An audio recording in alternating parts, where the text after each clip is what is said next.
Bandeko babolingo mbote na bino baibo mesana kulanda chaîne na biso ya www.zoomel.com. Lelo tozali na esengo pona ko présenter bino ba émission na bino obo mesana kozela.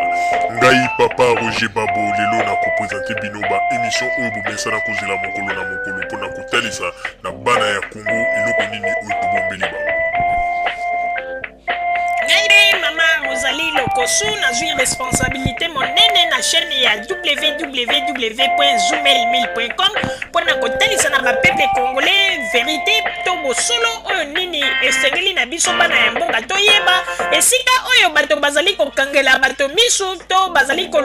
koyebisa bato bamakambo oyo ezali ndenge wana te ebongi malamu ete biso bato ya Zoomel totombola mongongo mpe toloba tolakisa bango bosolo po ete mboka na biso ekende liboso po ete bapeuple congolais bayeba eloko nini tokoki kosala po ete nyonso tu ezali kaka mpona lokumu ya mboka na biso po ete ezali esengo mingi mpona kotangusa bosolo na kati na biso ba diaspora congolaise oyo tozali libanda ya mboka.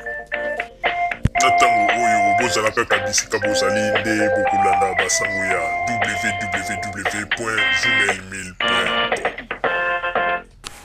Bandeko babolingo tozali koyebisa na ba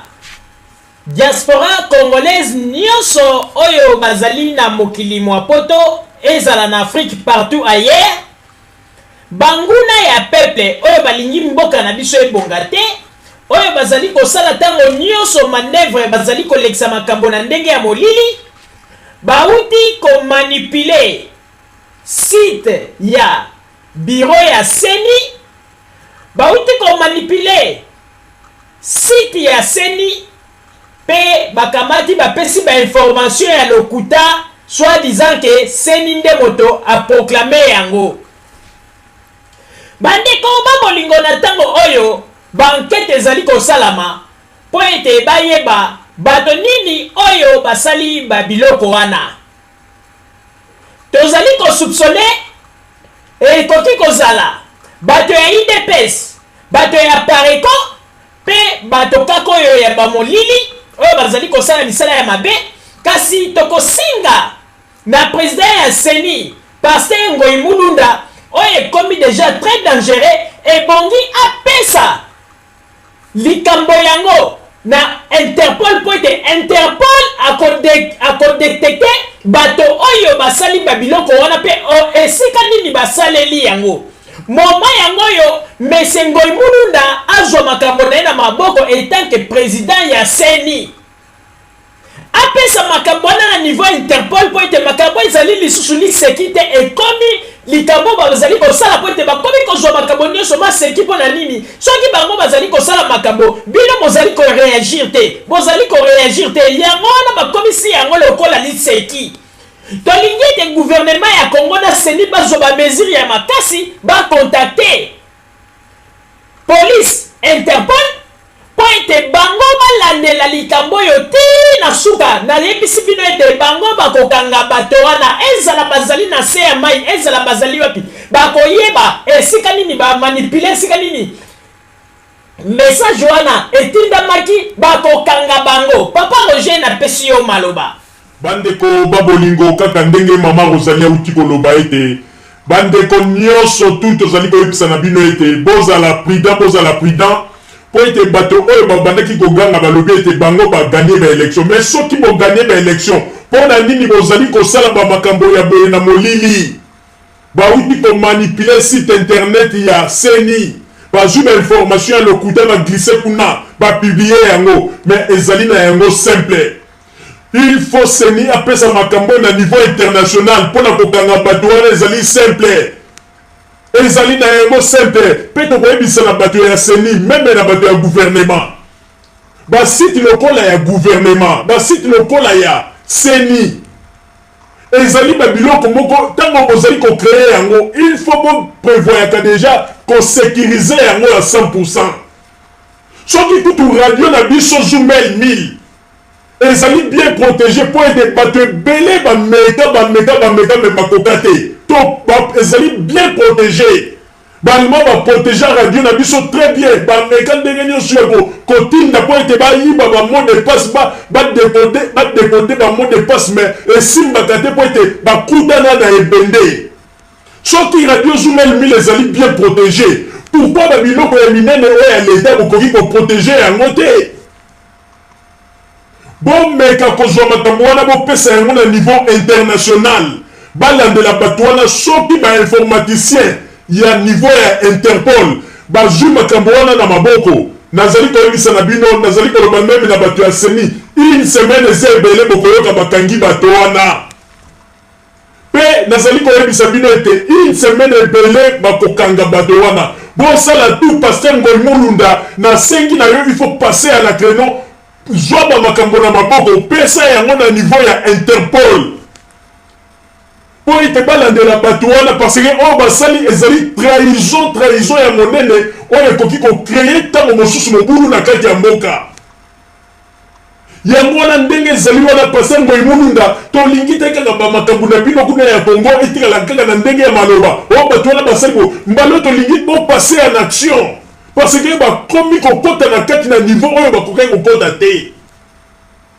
yango na tosengi na bino bakonzi ya Congo bosala makasi bopesa makambo na niveau Interpol aza na informaticien moko spécialisé na kati kaka na makambo oyo ata moto azali wapi ata bombanaki asali likambo na internet bakozwa ye nazali koasire bato ya seni ezala Pasteur Ngoy Mulunda pesa makambo wana na niveau ya Interpol bokomona une semaine ezebele bokozala deja na bato wana na maboko esika nini bamanipule bamakambo wana soki mpe bato ya UDPS bokokanga bango soki mpe bato ya Pareco bokokanga bango soki mpe bato oyo ni ya nini bokokanga bango bozala découragé te bopesa yango na Interpol mpe boyeba ndenge nini ya kosécurize sikoyo site ya seni me moto asali yango asali mosala ya mpunda po ete ayebi te ke ezali na bamateriel spécialisé oyo Interpol aza nango ndeko ata osali likambo na internet kote nini ata okitaki na se ya mai ndeko bakozwa yo me basali na bango eloko te basali eloko te po ete bokoyoka mikolo ekoya bakolokalize bato wana esika bazali mama Rosalie nazongiseli yo maloba kaka ndenge papa Roger awiti koloba tokosenga na bakonzi ya seni bozwa bamakambo oyo bopesa yango na niveau ya Interpol ezali na service spécialisé ya informatique ata obombani na se ya mai ata ozalaki wapi bango bakozwa yo po ete bango bakozwa accès ya kokota meme esika oyo ezali interdit oke bakoki kopesa bango passage te mais soki gouvernement ya Congo bopesi makambo na niveau ya Interpol bafungolelaka ye baporte nyonso esika barrière ezali bato oyo bazali bapesaki oyo bato oyo esika basalaki bamakambo wana ezala basalaki yango wapi bakopesa bango passage bakokota mpe bakoyeba esika nini moto wana akomi bamakambo wana mpe moto oyo aproklame babiloko ya boye na yango nazali kosenga mpe na bakonzi ya Congo botala interview oyo moto moko alobi soki ya service secret oyo aleki na chaîne ya bakongole oyo babengi ya Congo Mikili oyo awuti kopesa message botala message wana ndenge eleki botala bamalobalobi na ndenge toye komona ke bamanipule lisusu site ya seni donc botala malamu bolandela moto wana bazikoki kozala kaka bato moko oyo bazali na kati ya sekele ya masolo wana oyo ndenge nini bauti kofiche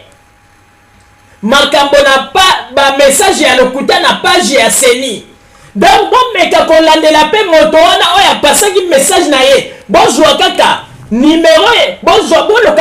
bopesa makambo wana na Interpol akolokalize kaka date oyo moto wana abengaki bato ya Congo Mikili tango basololaki asengi kaka na baopérateur ya telecom tango makambo wana elekaki bayeba esika moto wana bengaki esika azalaki comme ça ba localiser po ete yepe ya koki kozala na kati ya masolo na ezali tango mosusu groupe ya bato yo ba manipuler page ya seni yango na déjà ba sali netike ya bimi moto ya service secret aye kopesa message ka yokaki Ngoi Mulunda na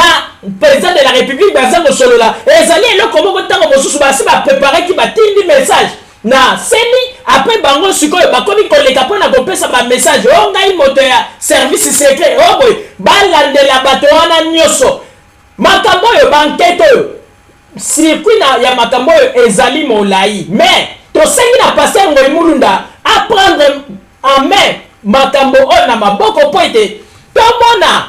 ki autorité ya mboka ya bakonzi ya mboka po ete à chaque fois bato bazali kosala ba bêtise bozali kotika bango à chaque fois bazali kosala ba bêtise bozali kotika bango mais bakei ko toucher na likambo bakei ko toucher te to sengi na bino bakonzi ya mboka surtout pasteur Ngoi Mulunda meka kokota en contact na Interpol azwa makambo na maboko ata balobi batongo bazalaki na se ya mai pe interview oyo moto ya service ya sécurité asali na journaliste oyo Stella to sengi na bino ebongi malamu ba contacter pe téléphone ba enregistrer date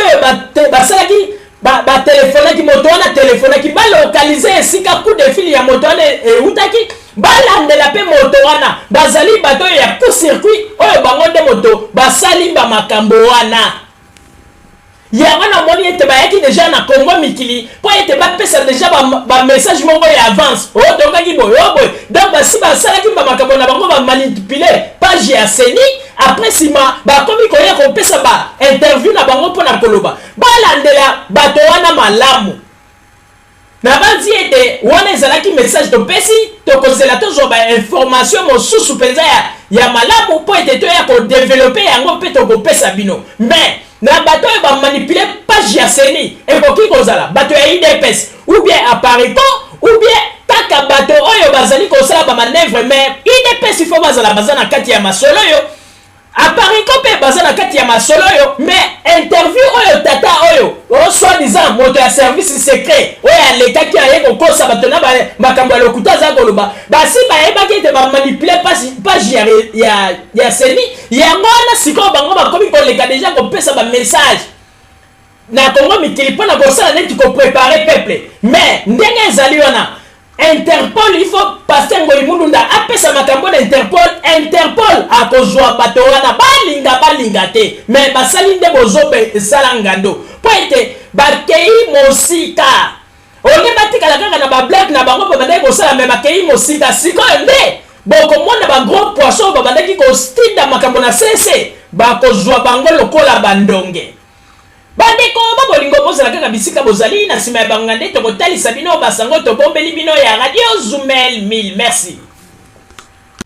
bandeko babolingo na banzi duti kolanda émission na biso oyo tosilaki kolekisa yango po ete boyeba basango nini oyo bino bobande kozela na banzi ete moto na moto asili kotire leson na ye na oyo esili kolobama na esika oyo yango ete tosengi na bino ete boboto ezala na bino na bafamille esika bozwani na banzi ete mbala ya nsima biso bato ya Zumel 1000 tokozanga te mpona kopesa bino lisusu basango oyo esengeli mpona bino tosiki wana mpona lelo merci mingi www.zumel1000.com ezali wana mpona bino na banzi ete bokozala de suite